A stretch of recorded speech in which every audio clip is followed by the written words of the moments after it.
রাজধানীর লালমাটিয়ায় চায়ের দোকানে দুই তরুণীকে শারীরিকভাবে লাঞ্ছিত করার ঘটনায় অভিযুক্ত রিঙ্কুকে গ্রেফতার করেছে পুলিশ।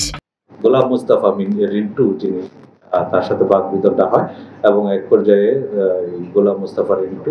জানা যায় গত ২ মার্চ রাজধানীর লালমাটিয়া একটি চায়ের দোকানে দুই তরুণী প্রকাশ্যে ধূমপান করছিলেন। এ সময় এক বয়স্ক ব্যক্তি তাদের ধূমপান নিয়ে আপত্তি তোলেন, যা নিয়ে বাকবিতণ্ড শুরু হয়। মুহূর্তেই সেখানে উত্তেজনা ছড়িয়ে পড়ে এবং আশপাশের লোকজন ঘটনাস্থলে জড়ো হন। এক পর্যায়ে রিঙ্কু নামের এক ব্যক্তি তরুণীদের সঙ্গে দুর্ব্যবহার ও শারীরিক লাঞ্ছনার চেষ্টা করেন। পরিস্থিতি নিয়ন্ত্রণে আনতে পুলিশ ঘটনাস্থলে উপস্থিত হয়ে বিষয়টির মীমাংসা করে, কিন্তু ঘটনার ভিডিও সামাজিক যোগাযোগ মাধ্যমে ছড়িয়ে পড়লে ব্যাপক প্রতিক্রিয়া দেখা দেয়। অনেকে সামাজিকভাবে এর নিন্দা জানান এবং অভিযুক্তের শাস্তির দাবি তোলেন। আবার অনেকেই প্রকাশ্যে ধূমপানের বিরোধিতা করেন, বিশেষ করে নারীদের ধূমপান নিয়েও অনেক সমালোচনা করেন। এই ঘটনার পর সাধারণ মানুষের মধ্যে ক্ষোভ ছড়িয়ে পড়ে। ঢাকা সহ দেশের বিভিন্ন স্থানে প্রতিবাদে বিক্ষোভ করেন অনেকে। সামাজিক যোগাযোগ মাধ্যমে অনেকে স্বরাষ্ট্র উপদেষ্টার পদত্যাগ দাবি করেন এবং এই ঘটনার সুষ্ঠু বিচার চান। মানিক মে এভিনিউ এক বিক্ষোভ সমাবেশে স্বরাষ্ট্র উপদেষ্টার কুশপুত্তলিকাও দাহ করেন। ঘটনার জেরে তদন্ত শুরু করে পুলিশ।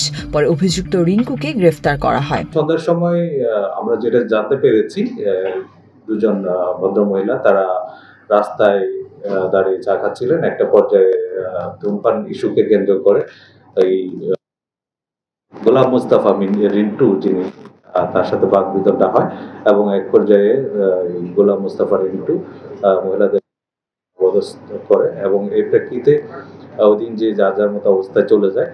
পরবর্তীতে এই ঘটনার উপর আমরা বিষয়টা তদন্ত অব্যাহত রাখি এবং আমাদের যে প্রাপ্ত তথ্য এবং যারা এই ঘটনার ভিকটিম তাদের যে জবানবন্দি অনুযায়ী একটা মামলা রেকর্ডের প্রক্রিয়া রয়েছে এবং গতকাল দুপুরে এই ঘটনার সাথে জড়িত গোলাম মুস্তাফা মিন্টুকে আমরা তার লালমাটিয়ার বাসা থেকে গ্রেফতার করি। সারা দেশে অব্যাহত ধর্ষণ, নারীর প্রতি নিপীড়ন, আইন শৃঙ্খলা পরিস্থিতির অবনতি এবং মাগুরায় শিশুকে ধর্ষণের বিচারের দাবিতে বিক্ষোভে ফুঁসে উঠেছে দেশের বিভিন্ন শিক্ষা প্রতিষ্ঠান।